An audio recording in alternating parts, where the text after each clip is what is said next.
Hello, and welcome to Tales for Life. In each episode of this podcast, we'll explore a folk or fairy tale from a different culture or region and discover the life lessons, values, and morals they offer that we can use today. Join me on the journey through the magical and meaningful world of folk and fairy tales.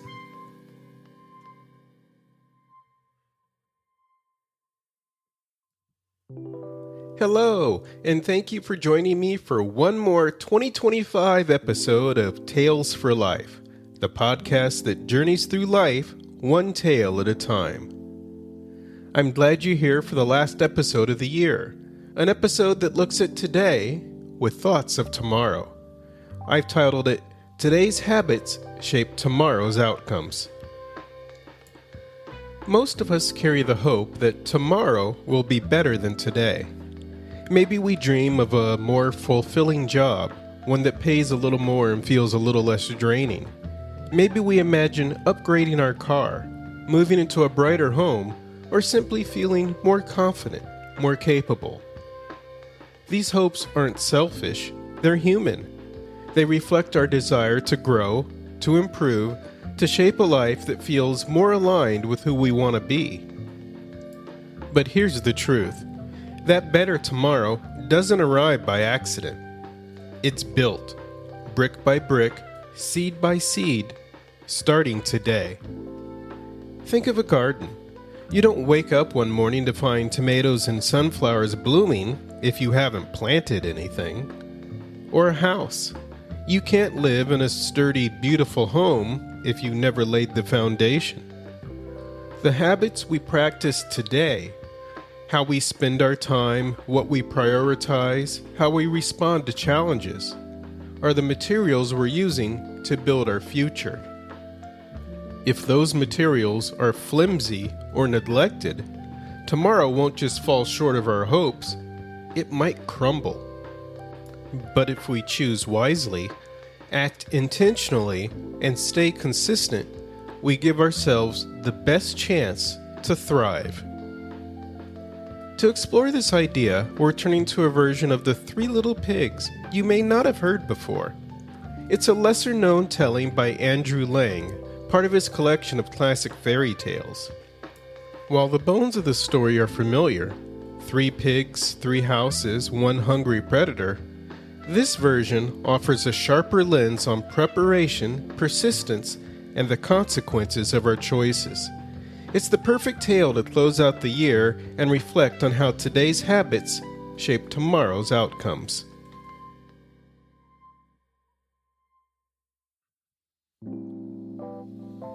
There was once upon a time a pig who lived with her 3 children on a large, comfortable, old-fashioned farmyard. The eldest of the little pigs was called Brownie, the second Whitey, and the youngest and best-looking Blackie. Now Brownie was a very dirty little pig, and, I am sorry to say, spent most of his time rolling and wallowing about in the mud. He was never so happy as on a wet day, when the mud in the farmyard got soft and thick and slab. Then he would steal away from his mother's side, and finding the muddiest place in the yard, would roll about in it and thoroughly enjoy himself. His mother often found fault with him for this, and would shake her head sadly and say, "Ah, Brownie, someday you will be sorry that you did not obey your old mother." But no words of advice or warning could cure Brownie of his bad habits.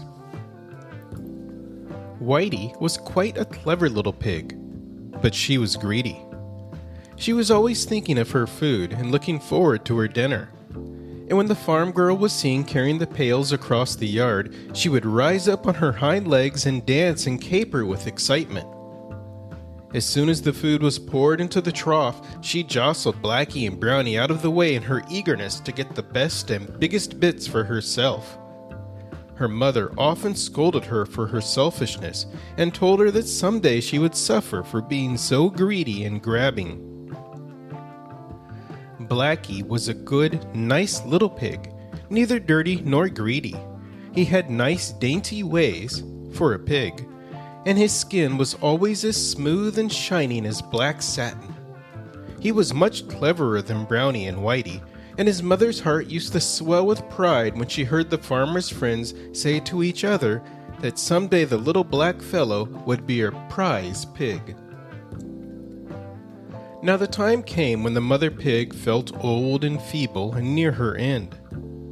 One day she called the 3 little pigs round her and said, "My children, I feel that I am growing old and weak and that I shall not live long. Before I die, I should like to build a house for each of you, as this dear old sty in which we have lived so happily will be given to a new family of pigs, and you will have to turn out.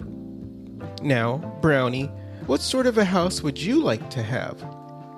"A house of mud," replied Brownie, looking longingly at a wet puddle in the corner of the yard. "And you, Whitey?" said the mother pig in rather a sad voice, for she was disappointed that Brownie had made so foolish a choice. "A house of cabbage," answered Whitey, with a mouth full, and scarcely raising her snout out of the trough in which she was grubbing for some potato parings. "Foolish, foolish child," said the mother pig, looking quite distressed. "And you, Blackie?" turning to her youngest son, "what sort of a house shall I order for you?" "A house of brick, please, mother, as it will be warm in winter and cool in summer, and safe all the year round." "That is a sensible little pig," replied his mother, looking fondly at him. "I will see that the 3 houses are got ready at once. And now one last piece of advice. You have heard me talk of our old enemy, the fox. When he hears that I am dead, he is sure to try and get hold of you to carry you off to his den. He is very sly and will no doubt disguise himself and pretend to be a friend, but you must promise me not to let him enter your houses on any pretext whatever." And the little pigs readily promised, for they had always had a great fear of the fox, of whom they had heard many terrible tales. A short time afterwards, the old pig died, and the little pigs went to live in their own houses. Brownie was quite delighted with his soft mud walls and with the clay floor, which soon looked like nothing but a big mud pie. But that was what Brownie enjoyed, and he was as happy as possible, rolling about all day and making himself in such a mess. One day, as he was lying half asleep in the mud, he heard a soft knock at his door, and a gentle voice said, "May I come in, Master Brownie? I want to see your beautiful new house." "Who are you?" said Brownie, starting up in great fright, for though the voice sounded gentle, he felt sure it was a feigned voice, and he feared it was the fox. "I am a friend come to call on you," answered the voice. "No, no," replied Brownie. "I don't believe you are a friend. You are the wicked fox against whom our mother warned us. I won't let you in." "Oh ho, is that the way you answer me?" said the fox, speaking very roughly in his natural voice. "We shall soon see who is master here." And with this pause he set to work and scraped a large hole in the soft mud walls. A moment later he had jumped through it, and catching Brownie by the neck, flung him on his shoulders, and trotted off with him to his den. The next day, as Whitey was munching a few leaves of cabbage out of the corner of her house, the fox stole up to her door, determined to carry her off to join her brother in his den. He began speaking to her in the same feigned, gentle voice in which he had spoken to Brownie. But it frightened her very much when he said, "I am a friend come to visit you and to have some of your good cabbage for my dinner." "Please don't touch it," cried Whitey in great distress. "The cabbages are the walls of my house, and if you eat them you will make a hole, and the wind and rain will come in and give me a cold. Do go away. I am sure you are not a friend, but our wicked enemy, the fox." And poor Whitey began to whine and to whimper and to wish that she had not been such a greedy little pig and had chosen a more solid material than cabbages for her house. But it was too late now, and in another minute the fox had eaten his way through the cabbage walls and had caught the trembling, shivering Whitey and carried her off to his den. The next day the fox started off for Blackie's house, because he had made up his mind that he would get the three little pigs together in his den and then kill them and invite all his friends to a feast.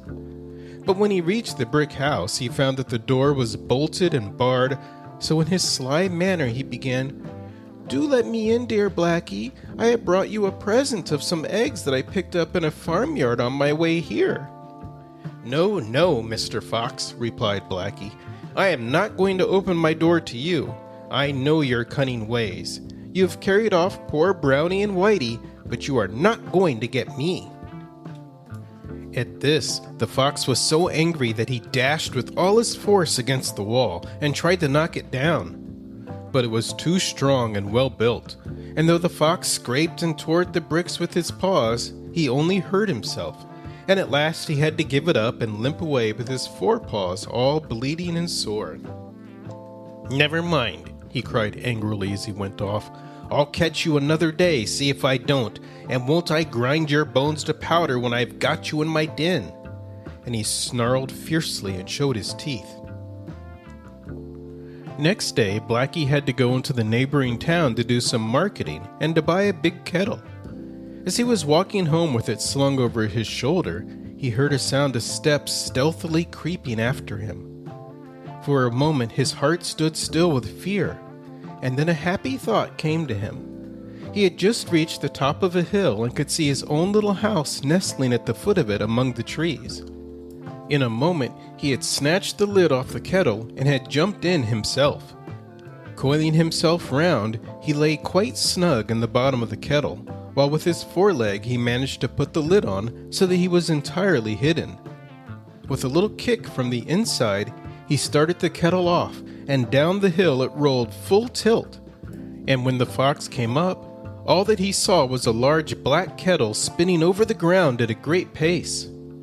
Very much disappointed, he was just going to turn away when he saw the kettle stop close to the little brick house, and a moment later Blackie jumped out of it and escaped with the kettle into the house, where he barred and bolted the door and put the shutter up over the window.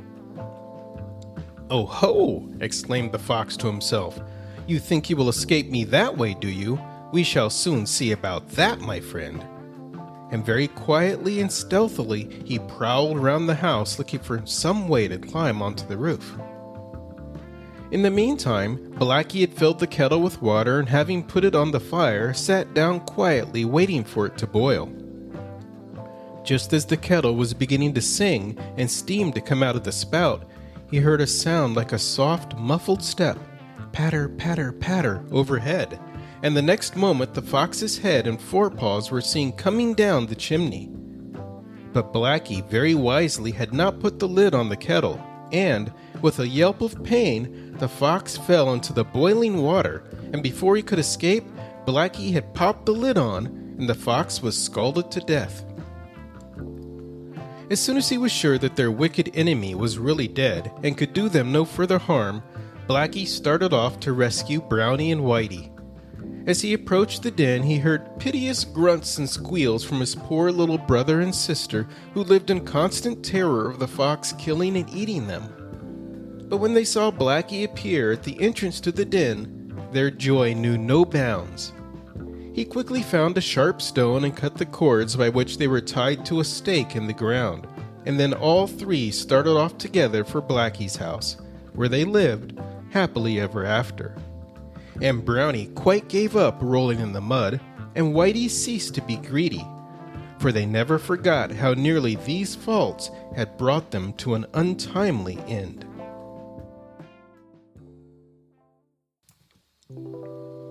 Again, this might not be the story most of us are familiar with, but it's a great version that's been around for more than a century, and it perfectly illustrates the theme of today's episode. As we close out this year and step into the next, likely hoping it'll be better than the one before, this little folktale offers timeless guidance on how to make that hope a reality. So let's take a moment to reflect on what this story teaches us. First, the habits we establish today will guide the choices we make tomorrow. Brownie and Whitey had already formed habits, rolling in the mud, staying dirty, eating greedily. and those habits shaped how they responded to their mother's advice. They didn't listen, not because they couldn't, but because their habits had already taken root. Blackie, on the other hand, had different habits: cleanliness, discipline, and restraint, and those habits led to very different choices. Second, our bad habits will have consequences. For Brownie and Whitey, those consequences were the loss of their homes and a very close call with a hungry fox. For us, the stakes might not involve being eaten, but the consequences of poor habits, financial instability, broken relationships, missed opportunities, can be just as serious. And third, a good habit, once established, will carry us through. The fox didn't come for any of the pigs until after their homes were built. That means there was time to change, time to prepare, time to choose differently. And in this version, that chance remained open. Brownie and Whitey did change. They learned from their mistakes, and together the three pigs found their way to a happy ending. As we wrap up this year, let's take that lesson to heart. Let's end the year well. Let's build habits that reflect who we want to be, not just today, but tomorrow and beyond. Because every small choice we make now is a brick in the foundation of our future. And with intention, consistency, and a little courage, we can build something strong, something beautiful, something that lasts. Thanks for listening to this episode of Tales for Life. As we close out this episode and 2025, here's to a better tomorrow and to the habits that will help us get there.